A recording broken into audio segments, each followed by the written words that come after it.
sunshine, and in the southeast, 26 Celsius. It's going to stay relatively humid.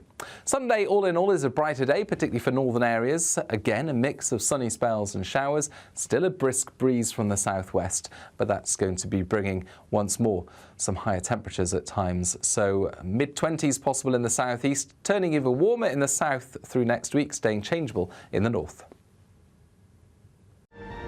A brighter outlook with Boxed Solar. Proud sponsors of weather on GB News.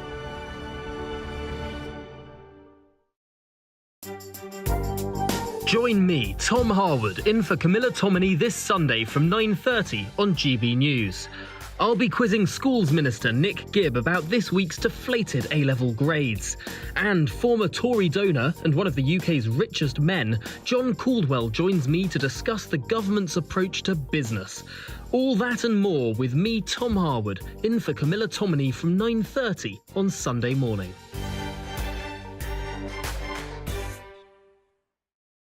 Every Sunday from 11, join Michael Portillo. There'll be topical discussion, looking at the week before and the week to come. So kick back and relax at 11 a.m. on Sundays on GB News with me, Michael Portillo. What you get for breakfast is something that, if we do our jobs right, you will wake up to news that you didn't know the night before. It's a conversation. It's not just me and Eamon. We want to get to know you, and we want you to get to know us.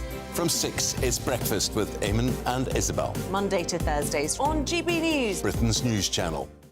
Westminster is going around in ever-decreasing circles, followed by the media. Britain is broken.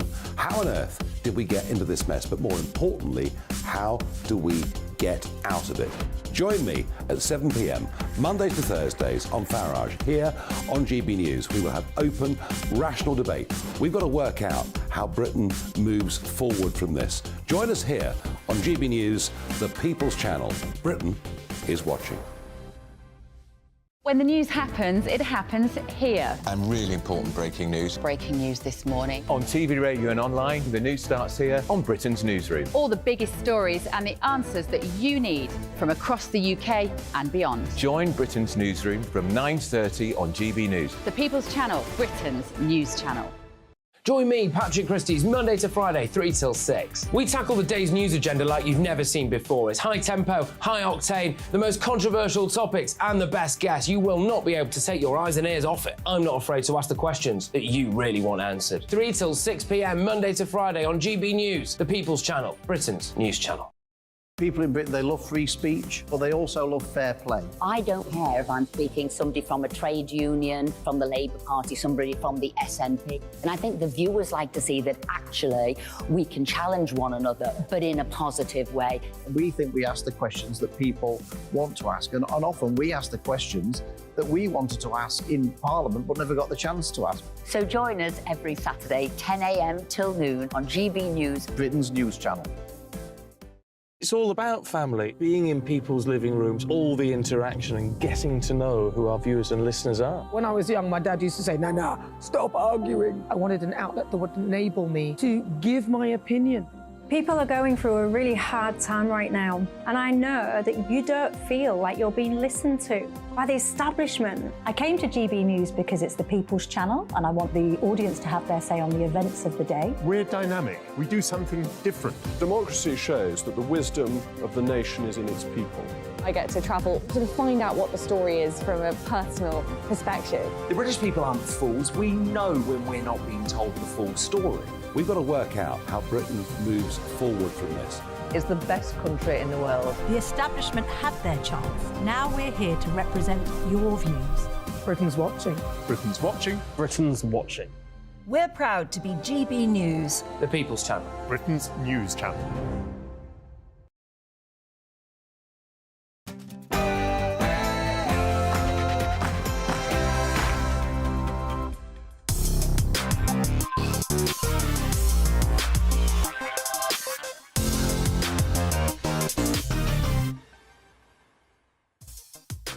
Good evening, happy Friday. It's 8 o'clock and I'm Dawn Neeson.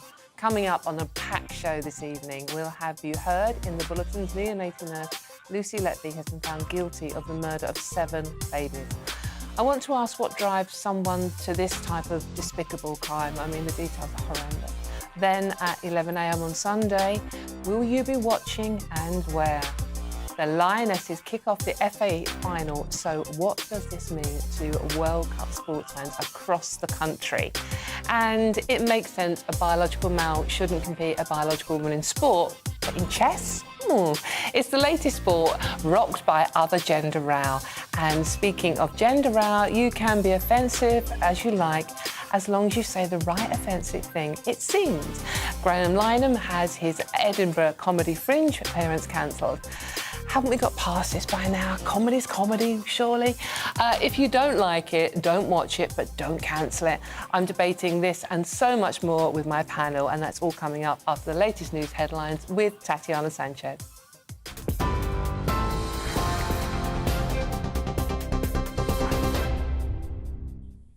Dawn, thank you very much and good evening. This is the latest from the GB newsroom. Former nurse Lucy Letby has been found guilty of the murder of 7 babies.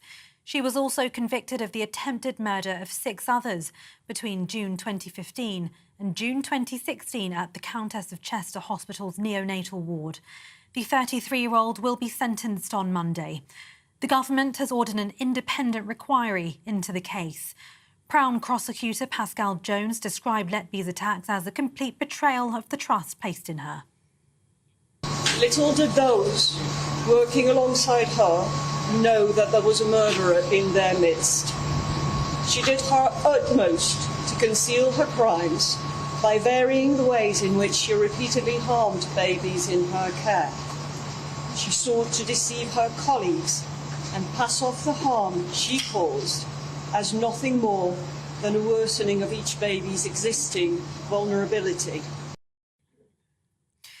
Police investigating the murder of a 10-year-old in Woking say they're looking for her father. Sarah Sharif's body was found at her home last Thursday after police received a call from her dad just before 3 a.m. Detectives say she suffered extensive injuries over a sustained period of time. They're now seeking Irfan Sharif along with the child's stepmother and her uncle. It's believed they travelled to Pakistan the day before her death was discovered. Police have revealed they're investigating the loss of an officer's laptop and notebook which fell from a moving vehicle yesterday. Meanwhile, the PSNI have arrested a man in connection with last week's data breach in which the details of 10,000 police officers and staff were published online by mistake. A 50-year-old man has been detained under the Terrorism Act and is being questioned. Another man was arrested yesterday on suspicion of collecting information likely to be useful to terrorists.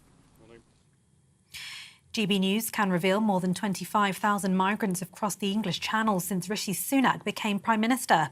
The figure was reached just after midday today after the Border Force vessel Ranger arrived at Dover Harbour with 57 people on board.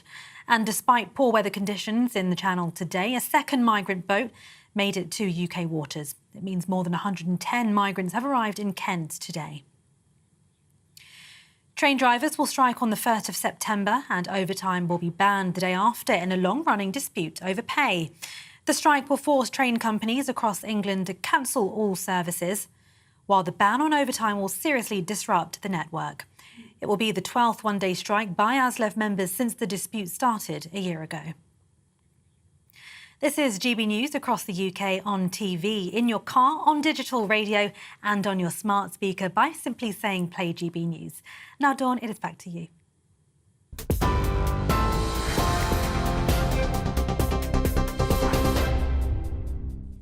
Thank you, Tatiana. Good evening, I'm Dawn Neeson and you are watching and listening to GB News. Coming up shortly, I will be debating trans players in chess, if comedy should be cancelled and if the president of the FA should be actually watching our fearless Lionesses bring us home, fingers crossed, the World Cup. So tonight, I'm asking you, with growing hype for the game on Sunday, are you as excited for the women's football as the men's? In football in general, but in sport, I mean, does it mean as much to you as if it was the men playing? Very curious to what you think on this one. Had this debate with the husband at home. Didn't go well. But get in touch, gbviews@gbnews.com.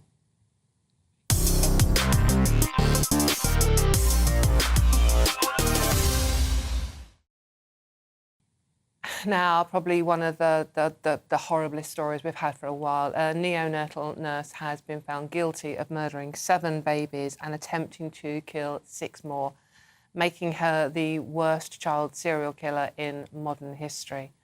Now, obviously, we are talking about the horrible case of Lucy Letby. Joining me now to discuss the sort of psychological mentality. I'm interested in what drives a woman to do this. You have to harm those in your care, is psychologist Honey Lancaster-James.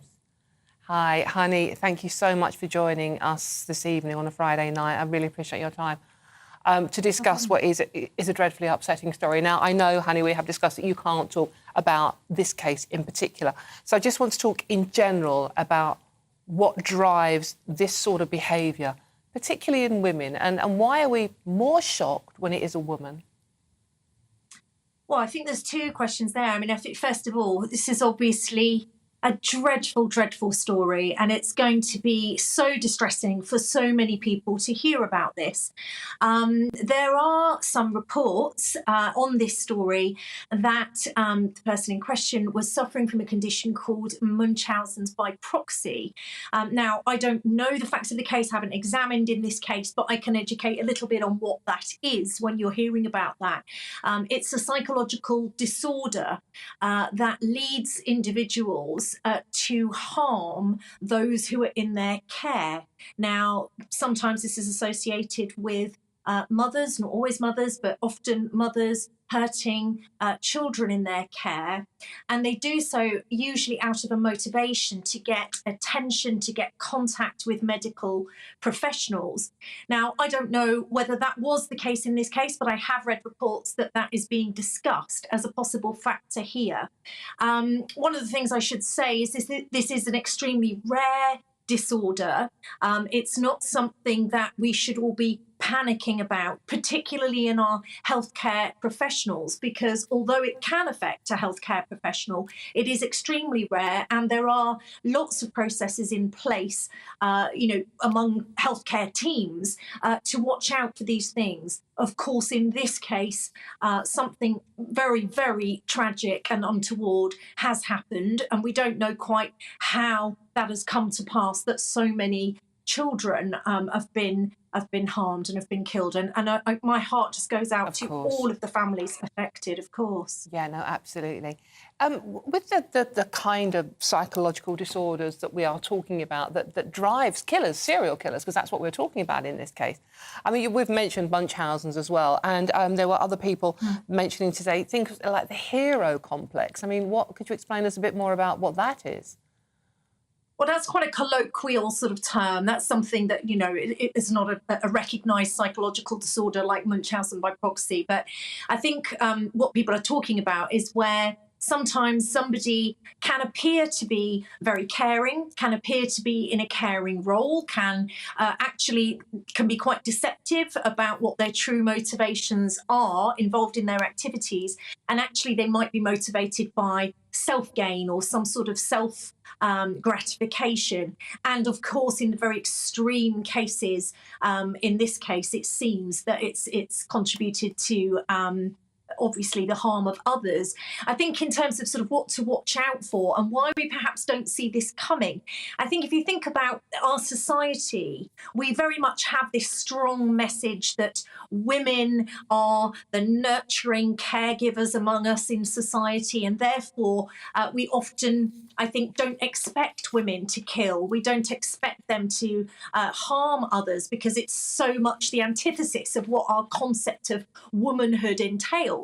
I think there are a number of problems with that. One is that obviously as a society we need to make room for the full breadth of experience of all genders because we can all display all sorts of behaviour. But I think the other side of that is that we need to have appropriate checks and balances and ways of recognising when something might not be what it seems. And I always think, I'm always happy to do these kinds of interviews to explain things, because I think it raises awareness.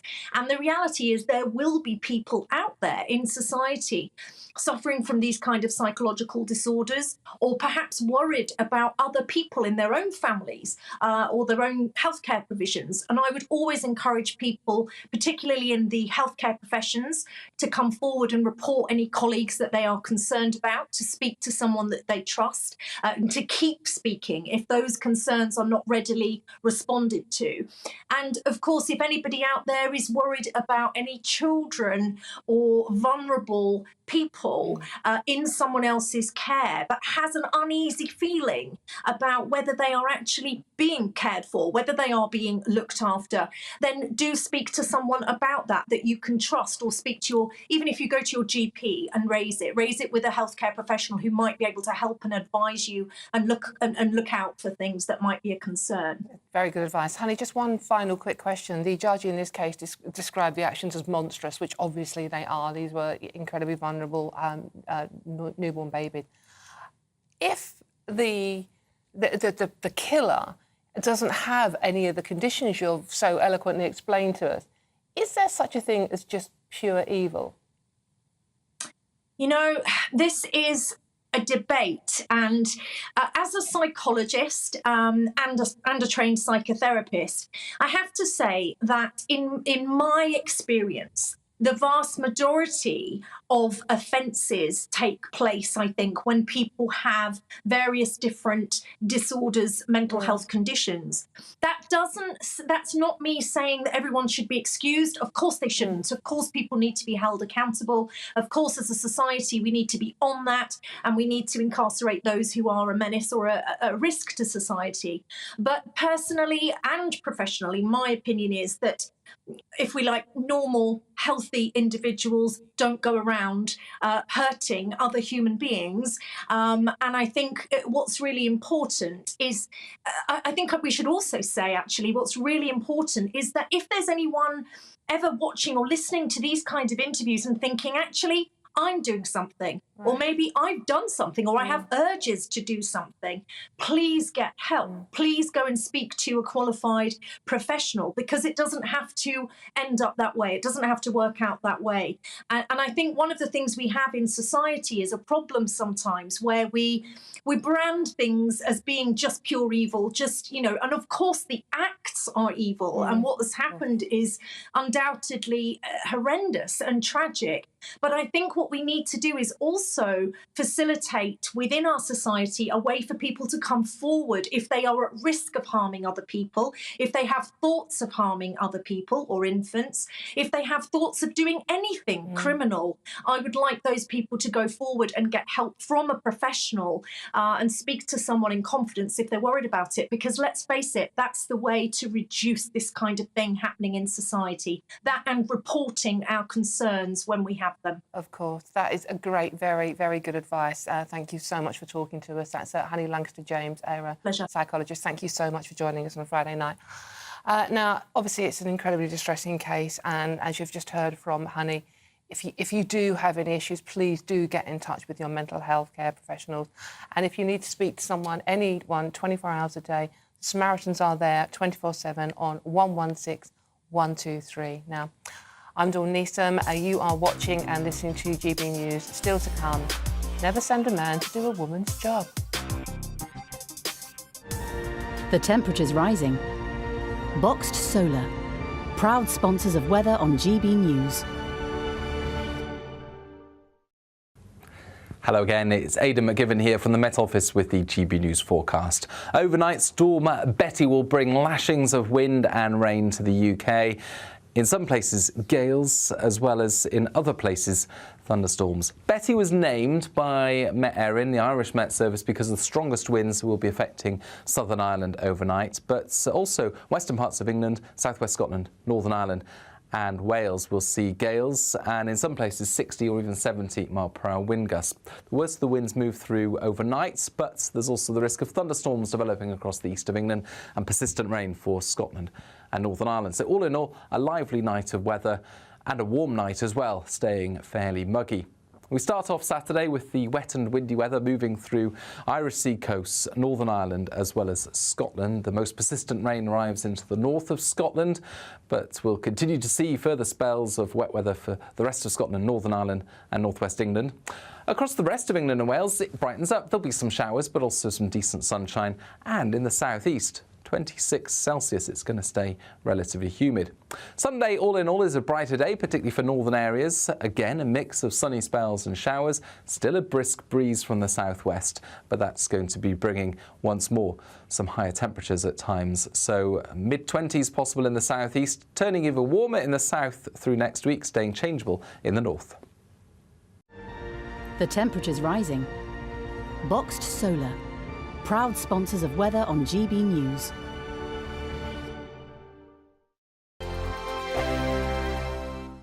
What you get for breakfast is something that, if we do our jobs right, you will wake up to news that you didn't know the night before. It's a conversation. It's not just me and Eamon. We want to get to know you, and we want you to get to know us. From 6, it's Breakfast with Eamon and Isabel. Monday to Thursdays on GB News, Britain's news channel.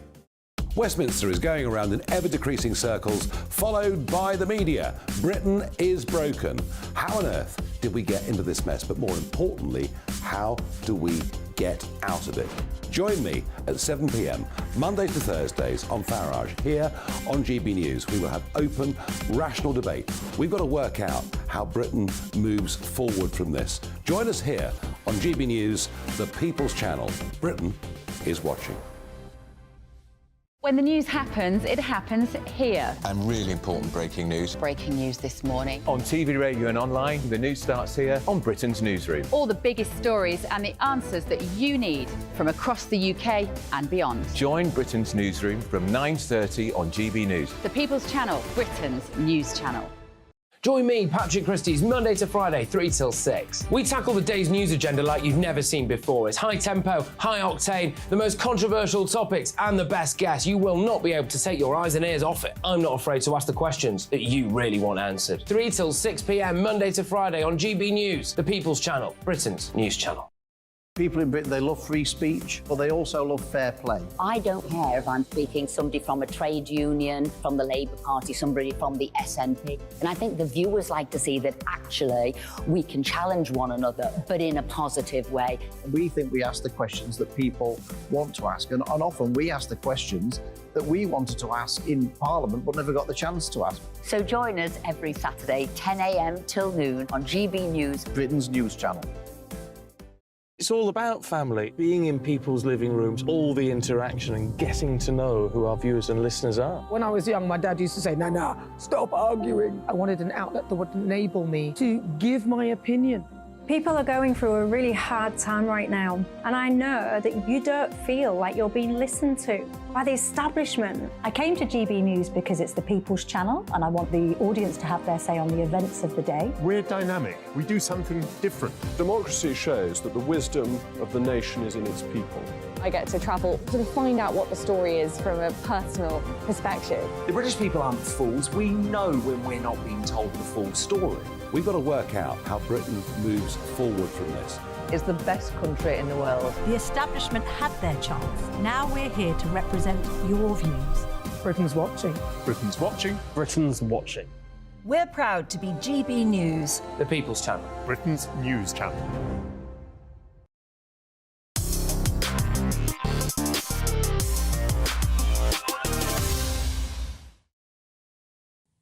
Hello, happy Friday evening. I'm Dawn Neeson here on GB News.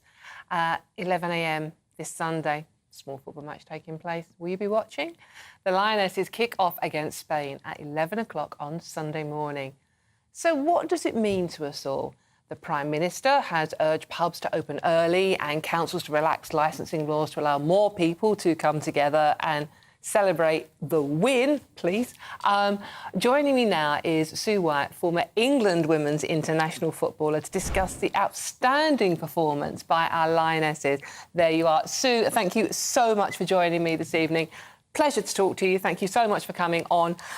This is actually incredible for football, for women's football. I mean, are you excited? I mean, well, come on, talk to me about how you're feeling right now. I'm already feeling sick and nervous. I usually watch the matches from behind the settee, peeping out, or even run into the garden if it looks like a penalty or anything like that. I get so nervous and I pace the room constantly.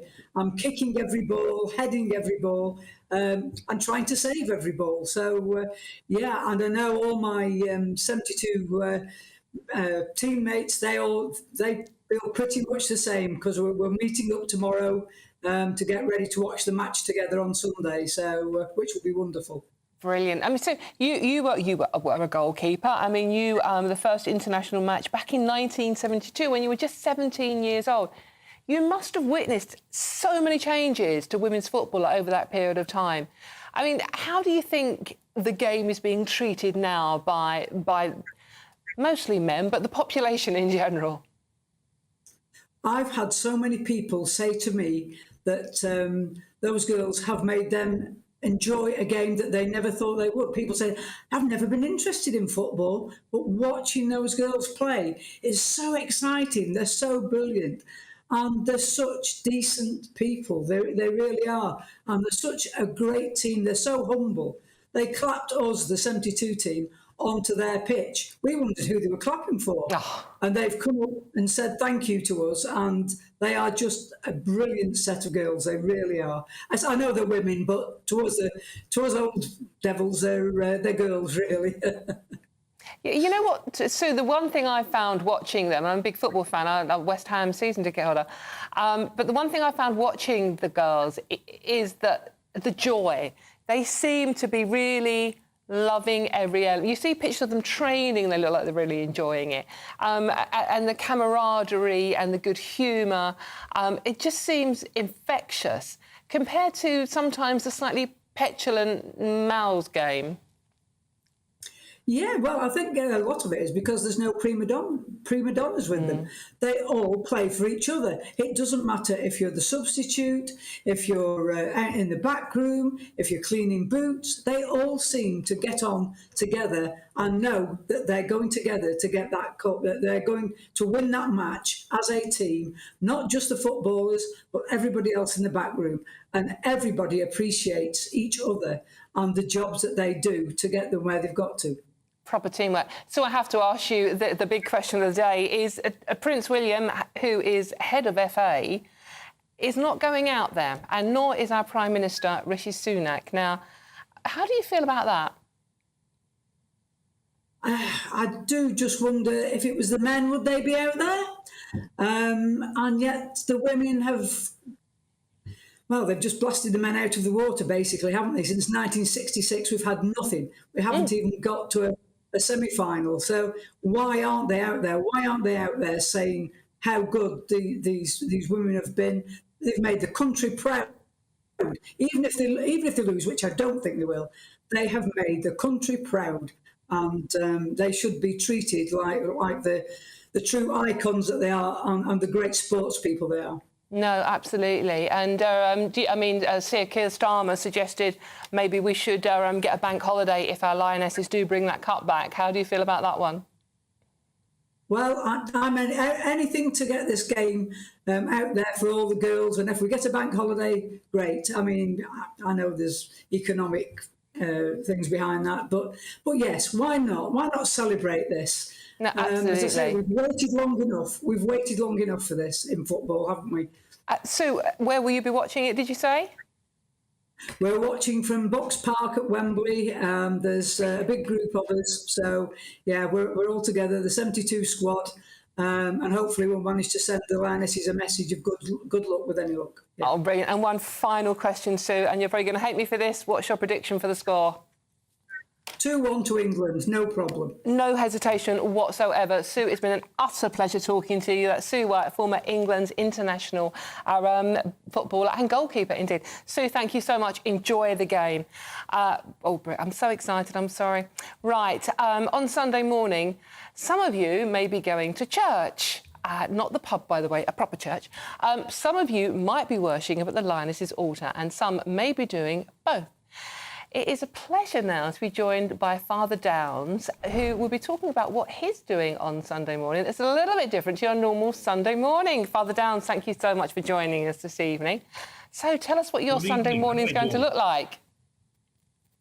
It's going to look slightly different. I mean, I just do want to start by saying that my thoughts and prayers are very much with all those affected by this horrendous Letby story today. How awful that justice seems to be doing there. But in terms of what we're doing here at Sunbury-on-Thames, we are going to have a short service. Normally we have a full mass and lots of hymns and singing and a good sermon and all good things like that. But everything will be slightly shortened on Sunday, and then we will be moving to the parish hall. We'll be live streaming the final. We'll be having some fizz. We will be cheering the Lionesses onto glory, a few bacon sandwiches, and we'll be thanking God for our wonderful Lionesses and the great gift of women's football, and how marvellous it is that for the first time since 1966, we've got our chance to get our hands on the World Cup. It's going to be absolutely fantastic. It's brilliant, isn't it? And you haven't got a very good line there, unfortunately, Father Down. Did you say you'll be having fizz and bacon baps there for your congregation? Fizz and bacon baps. I mean, it's not quite bread and wine, but it's pretty close. It's close. But I think God will forgive us this Sunday for deviating slightly from the normal. And what reaction have you had from your congregation about this? Huge encouragement, huge support. We've got a very big congregation here, and lots of more mature members of our congregation, but lots of youngsters and families and professionals, and we're all going to come together as the family of Christ here at St Mary's, Sunbury-on-Thames, and cheer the Lionesses on and bring the World Cup home. It's going to be absolutely fantastic. Very exciting. I love your enthusiasm. Father, while you're on, I just have you had a quick word with, him upstairs about the result? And can I have your prediction if that's the case? Yeah, I've had a quick word with God, and God has whispered in my ear, and I know the referee has had a word with God, but I think 3-1 to England, no doubt at all. Brilliant. Thank you very much. That's Father Downs, who's a vicar at St Mary's, Sunbury-on-Thames. Thank you so much for joining us. Enjoy your Sunday morning and come on the Lionesses. Right, You're watching and listening to GB News with me, Dawn Neeson. Coming up, good enough for the boys, but not for the girls. The Prince of Wales and the Prime Minister aren't flying out to support our potential World Cup glory. It could be the first time we have won since 1966. We may have mentioned it a few times. So why isn't Prince William, President of the FA, going? Shouldn't he be? You won't want to miss what's coming up next. The Live Desk with me, Mark Longhurst. And me, Pip Thompson. It's here Monday to Friday on GB News. From midday, we'll bring you the news as it breaks, whenever it's happening and wherever it's happening, from across the UK and around the world. Refreshing, feisty, but with a bit of fun too. If it matters to you, we'll have it covered on TV, radio and online. Join the Live Desk on GB News, the People's Channel, Britain's news channel. So Jubes and Kerr, we tackle the issues of the day with real robust debate, both sides of the fence, battling it out with me in the middle with my forthright opinions and views. And often really interesting things happen because you start with a position and then by the end of the debate you find actually, I might not have thought about that one. What we need in this country is 2 new political parties. You should maybe think about doing a 2024 calendar. I'm Michelle Dewberry and I'm keeping you company right through until 7 o'clock this evening. GB News, the People's Channel, Britain's watching. Monday to Thursday, 9 p.m. till 11 p.m. Join me, Dan Wootton. I'll bring you the sharpest takes and hottest debates. Do you not believe in prisons? I don't believe in prisons. I'm completely stunned. I guarantee you there'll be no spin, no bias, no censorship. I actually was personally quite offended by it. And no reason to go to bed. So I guess they've always been quite woke. That's Dan Wootton tonight on TV, radio and online. Monday to Thursday from 9 p.m. till 11 p.m. on GB News. The People's Channel, Britain's news channel. In a world of dull and predictable radio and TV shows. Oh, hi. On Mark Dolan tonight, we've got big guests. We drill into the big stories of the day.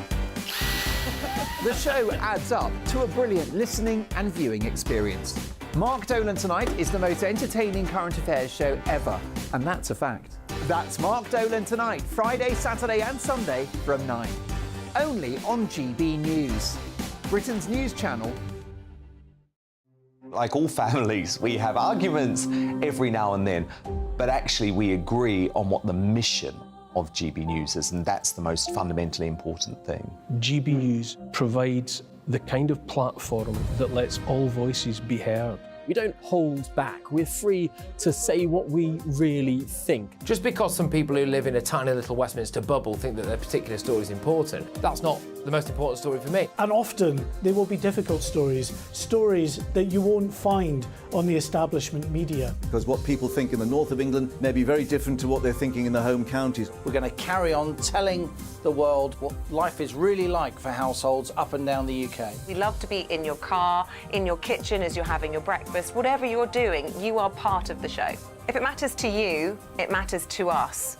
Britain's watching. Britain's watching. Britain's watching. We're proud to be GB News, the People's Channel, Britain's news channel.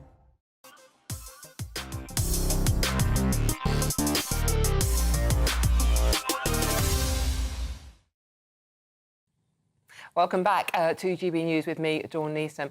Now, joining me in the studio is former Labour advisor Scarlett Maguire and Benjamin Locken, research fellow at the Bow Group, even a Conservative think tank.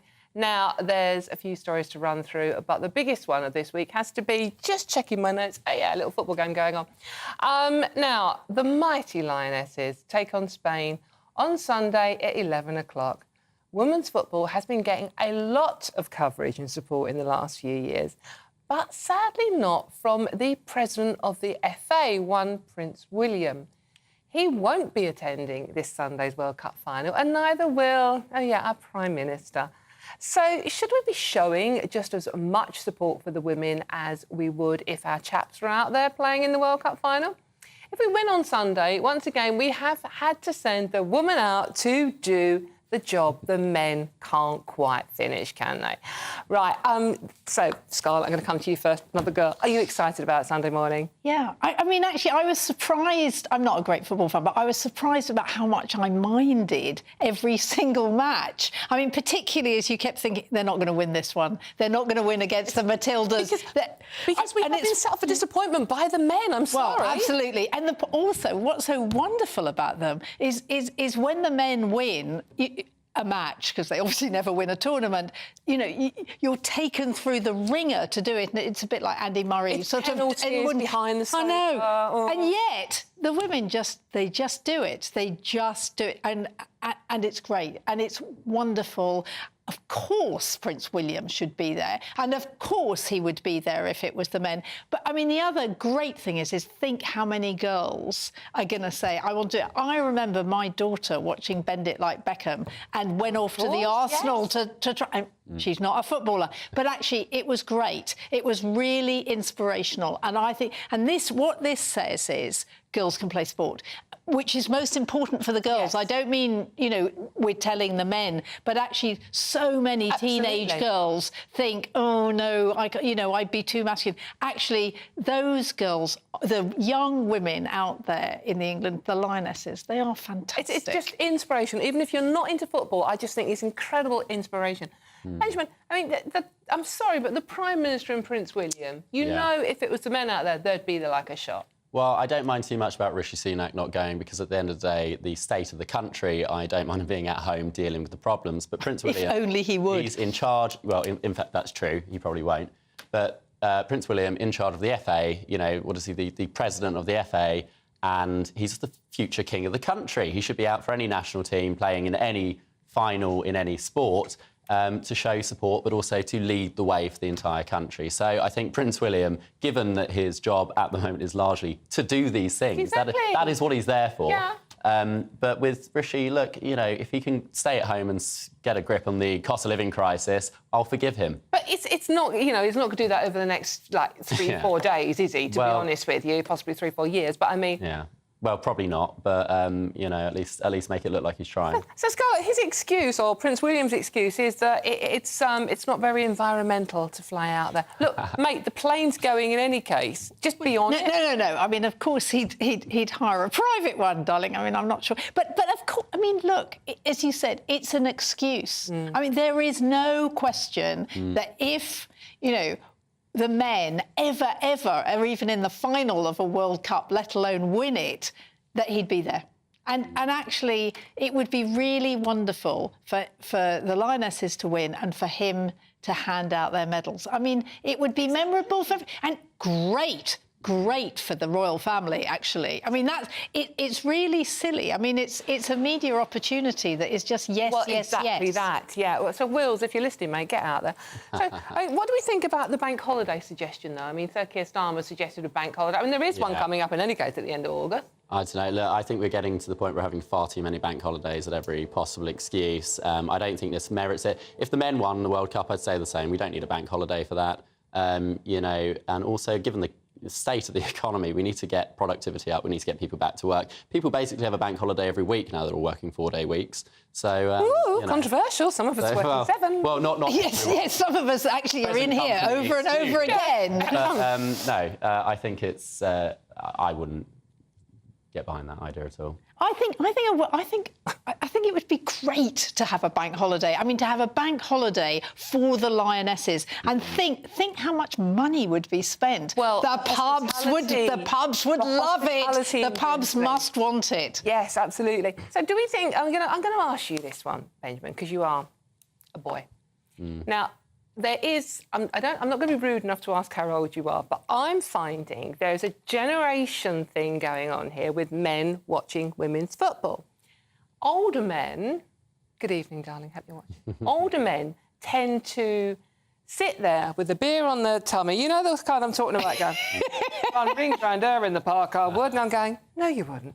Whereas younger men, and you're slightly younger, are appreciating women's skill playing this game. So do you think there is a generational difference about how men are treating the women's football? It's not necessarily just generational. I personally haven't seen a single game, but then I'm not massively into. But you're not a football fan? Not massively. Would you watch it if the men were playing? I'd watch the men's World Cup or the men's Euros, but... So why aren't you watching the women's? I've never thought to, really. It's just not floated across my radar, as it were. I've never... But you'd watch the men's? Yeah, you're not a football fan? because it's... look, at the end of the day, everyone watches the World Cup. When the men are playing, you can't move for it. You go to a pub and they're rammed. It's all anyone talks about. It's just not quite the same. Maybe in a few years, as it develops, if we were to win this time round, maybe it would build up the culture, but it takes time. And at the moment, it doesn't sort of permeate the air in the same way that the men's World Cup does. Do you think that's a problem? That it not necessarily. Should be? No, because, look, it's not that women's sport is neglected. Women have, always had a great... in tennis, for example, always been just on the same level as the men, effectively. Like people like Serena Williams are up there with the likes of Novak Djokovic in terms of their acclaim. I just think that football's always had quite a blokey culture to it. It's always been men down the pub, having a beer, watching a football, going, oh, you ref, you're blind, that sort of whole culture.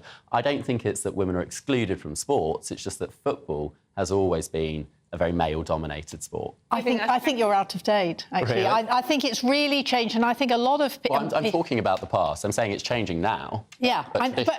You're not watching it? So I watched... You're going to watch it on Sunday morning. So I watched the Euro finals that the women won. Which we won. The women won. The women won. How was the men doing that one? They didn't quite win. They didn't quite win the Euros, did they? No. So the women won, and I mean, I felt it the same as the men's. I mean, there is an awful look. There's an incredible row going on about what time the pubs can open on Sunday. I mean, there is a massive move to actually have everybody watching it, I think. You know what, Scarlett, right? This is like, we left it too late to apply for licences. Hold on a minute. You've known about this tournament for quite a while coming up. If it had been the men's, you'd have made sure that, OK, well, if the boys bring the cup home, we'll have the licences sorted out so all the pubs can stay open. But it's not just a gender thing. It's not just about female sport versus male sport. We also have the same thing with rugby, where for a long time it was not seen on the same level as football. We had the same thing with the Rugby World Cup, where the pubs wouldn't open, people couldn't go and see it if it was early on. And that, over time, has developed. It's become more popular. It's been promoted. And I think the same thing's happening with women's sport. So you're watching it on Sunday. Come on, Benjamin. Well, I'll do it for you. Yeah. And I'll let you know if I enjoy it. I'll definitely watch the whole thing. Just send me a message. I'm going to phone you and make sure you're actually watching it. Come around my house. Yeah, Peek through the window. No, I mean... Are you going to the pub? Which some of them are sneaking open a bit early. Because I am coming in here straight afterwards. Right, OK. So some of us don't work 4-day weeks, Benjamin.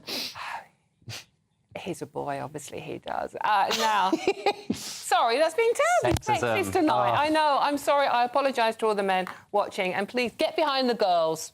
Right, OK, now, early on, I asked you out there, with the Women's World Cup, we're talking about non-stop, aren't we?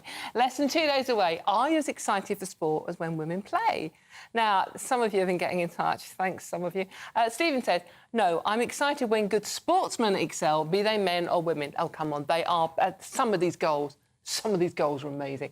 Meanwhile, Mark, not my Mark, hopefully, says, go Lionesses, yes. Hopefully a Ladies' World Cup football will give the men's team and their absolutely hopeless woke manager, Gareth Southgate, a kick up the backside. It's been 57 long years. Well served, Mark.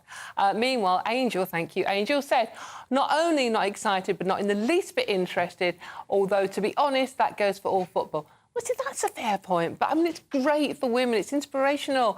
Meanwhile, Jan says, I'd have loved to play in the girls' football team when I was younger. Go on the girls. Brilliant, I love that one. Me too. I got hockey instead. Not good. Right, coming up next, as many sports make moves to ban transgender participants from female-only categories, the latest move is to ban transgender players from chess. And then continuing a gender row, Graham Lynham has been cancelled from the Edinburgh Fringe for his views. But what about the likes of Ricky Gervais and Frankie Boyle? They remain popular, offensive and uncancelled. Don't miss what's coming up next. Loads to come. Monday to Thursday nights on GB News. At 6, it's Dubes & Co. 7 o'clock, Farage. At 8, join Jacob Rees-Mogg. And at 9, Dan Wootton Tonight, followed by Headliners. On TV, radio and online. This is GB News. Now then, Lee Anderson here. Join me on GB News on my show, The Real World, every Friday at 7 p.m. I'm not eating bloody cat. Are you Delicious. mental? Open your mouth. OK, here comes a train. Reminds me of the scene in Singing in the Rain. Adam, is that a good one? Whoa! Join me at 7 on GB News, Britain's news channel. Join me, Camilla Tominey, on Sunday mornings from 9:30, taking the politicians to task and breaking out of SW1 to see how their decisions are affecting you across the UK. Bursting the Westminster bubble every Sunday morning, only on GB News, the People's Channel. Britain's watching. Join us every night on GB News at 11 p.m. for Headliners, which is 3 top comedians going through the next day's news stories, which is exactly what you need, because when the establishment has gone crazy, you need some craziness to make sense of it. So join us 11 p.m. every night on GB News, the People's Channel, Britain's news channel. I'm Andrew Doyle. Join me at 7 o'clock every Sunday night for Free Speech Nation, the show where I tackle the week's biggest stories in politics and current affairs with the help of my 2 comedian panellists and a variety of special guests. Free Speech Nation, Sunday nights from 7 on GB News, the People's Channel, Britain's news channel. Every Sunday from 11, join Michael Portillo. There will be topical discussion, looking at the week before and the week to come. So kick back and relax at 11 a.m. on Sundays on GB News with me, Michael Portillo. GB News, the People's Channel, Britain's news channel.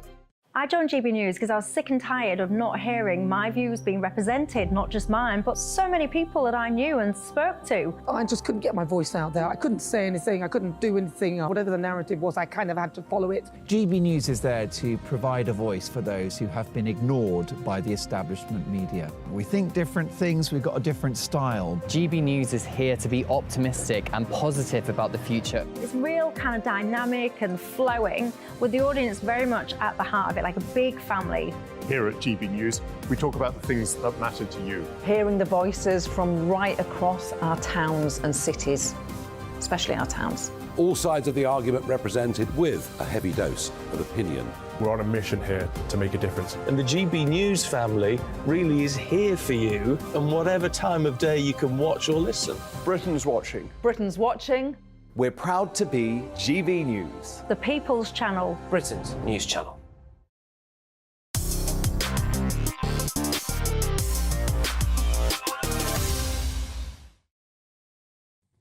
Welcome back.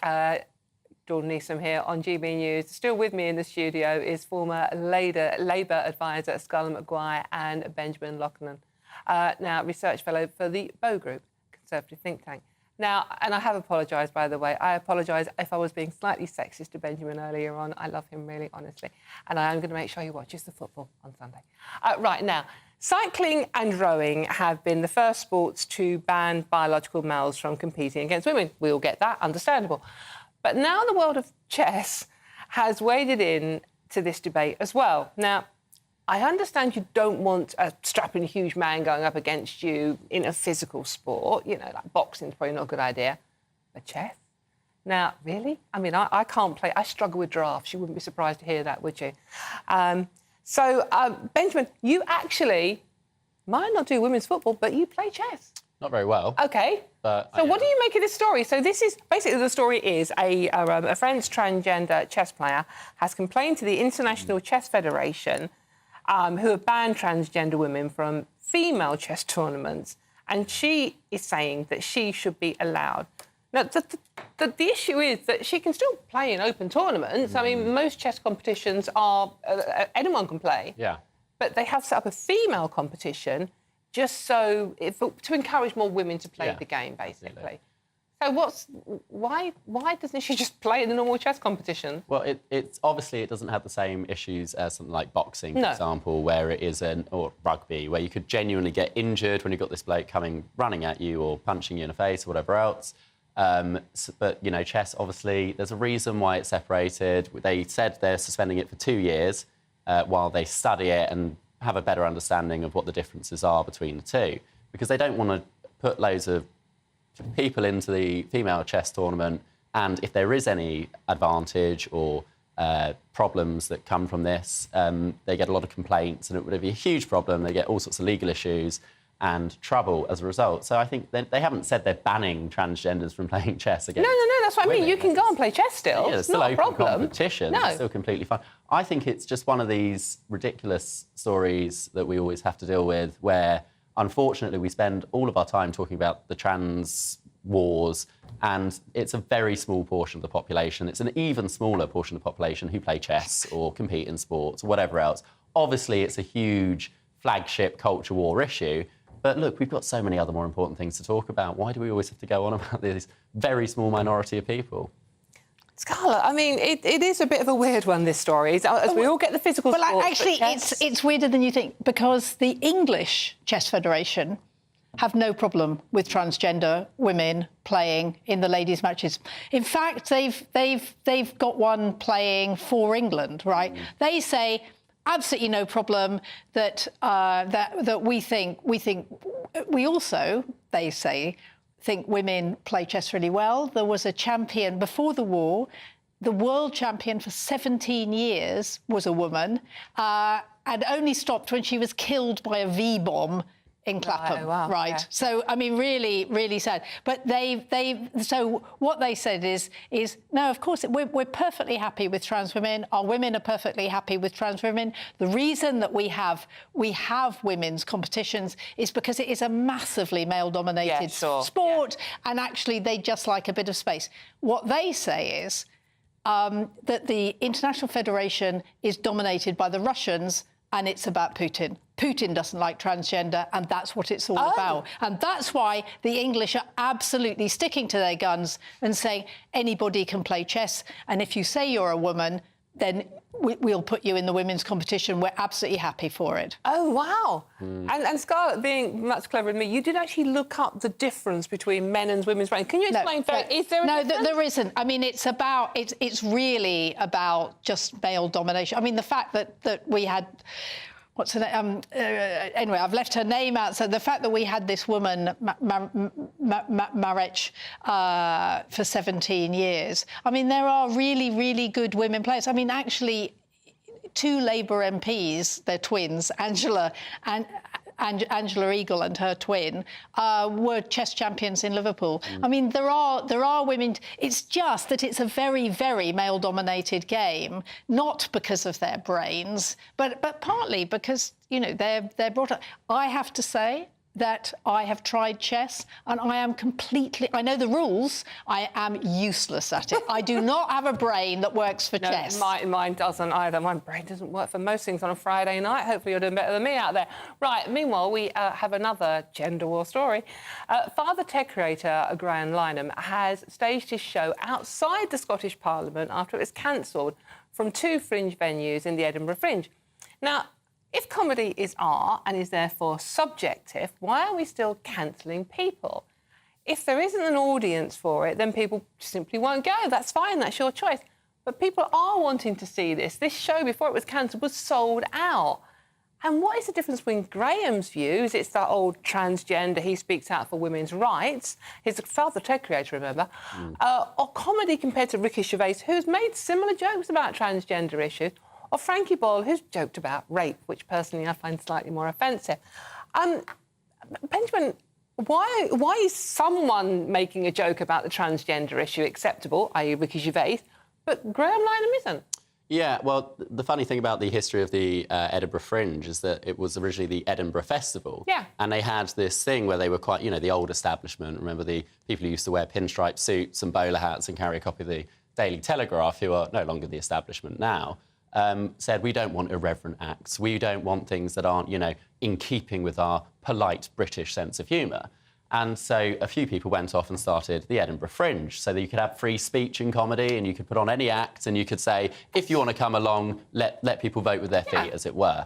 So it seems a bit weird. The Fringe has now become the establishment. It's now become what it was created to oppose and are now gatekeeping against what is seemingly in reverse. The people who think they're anti-establishment are actually now the establishment, and they're doing exactly the same thing that they originally opposed. So I think Graham Linehan, he's a titan of comedy. He created not only Father Ted, which is a personal favourite of mine, it's one of the greatest sitcoms ever made, but also The IT Crowd, which is also another one of the greatest British sitcoms made in the previous, 20, 30 years.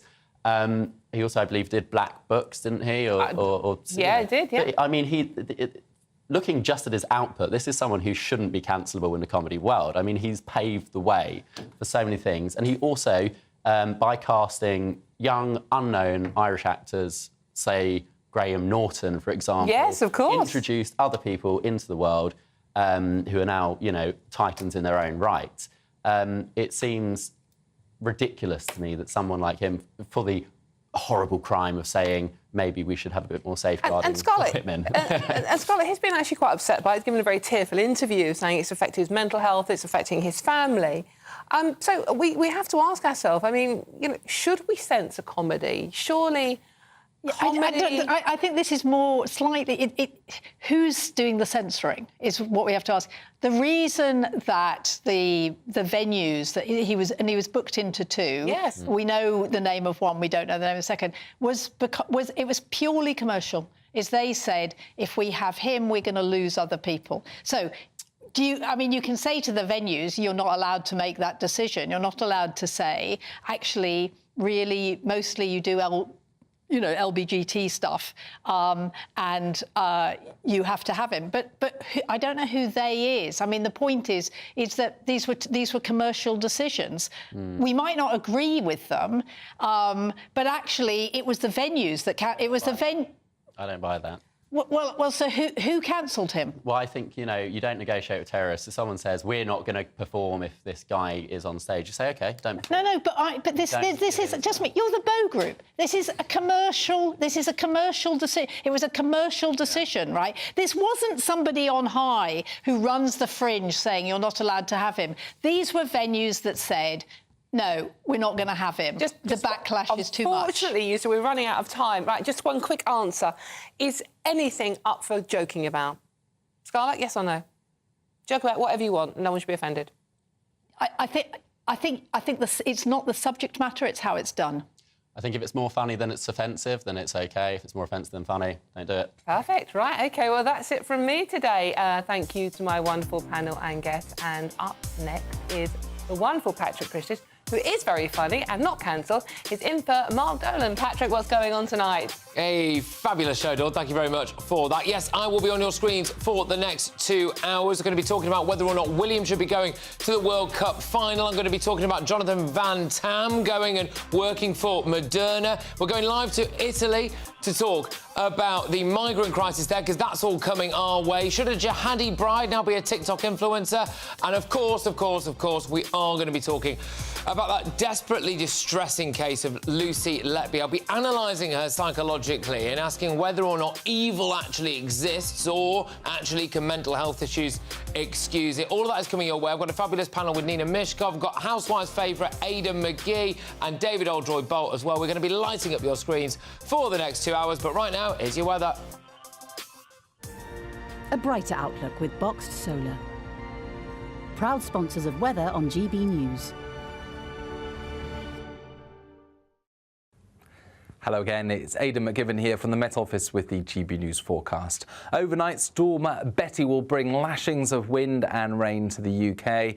In some places, gales, as well as in other places, thunderstorms. Betty was named by Met Erin, the Irish Met Service, because the strongest winds will be affecting Southern Ireland overnight, but also western parts of England, southwest Scotland, Northern Ireland and Wales will see gales, and in some places 60 or even 70 mile/hour wind gusts. The worst of the winds move through overnight, but there's also the risk of thunderstorms developing across the east of England and persistent rain.